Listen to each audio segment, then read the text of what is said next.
যুক্তরাষ্ট্রের পররাষ্ট্র দপ্তরে নূর হোসেন দিবসে আওয়ামী লীগের সমাবেশ করার ঘোষণা ও সেটিতে বাধা প্রদান, বাংলাদেশের সংখ্যালঘুর উপর কথিত নির্যাতন, বিতর্কিত সাংবাদিকদের আটক ও প্রেস অ্যাক্রিডিটেশন কার্ড বাতিলের বিষয়টি নিয়ে প্রশ্নের জবাব দিয়েছে যুক্তরাষ্ট্র।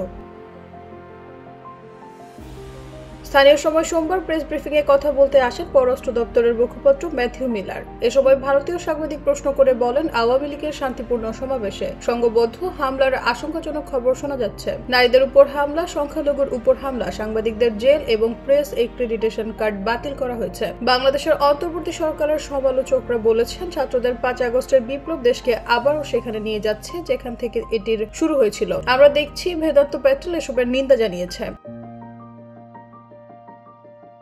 বাংলাদেশের অন্তর্বর্তী সরকারের সঙ্গে এ ব্যাপারে আপনার কি কোনো কথা হয়েছে? জবাবে মিলার বলেন, বাংলাদেশের সঙ্গে আলাদাভাবে কি কথা হয়েছে সেটি এখানে আমি বলবো না, তবে আমরা বাংলাদেশের সরকারের কাছে স্পষ্ট করেছি, যেমনটা আমরা বিশ্বের সব দেশের কাছে করি, যে আমরা শান্তপ্রিয় আন্দোলনকে সমর্থন করি এবং চাই না সরকার কোনোভাবে শান্তপ্রিয় আন্দোলনে সহিংস দমন পীড়ন চালাক।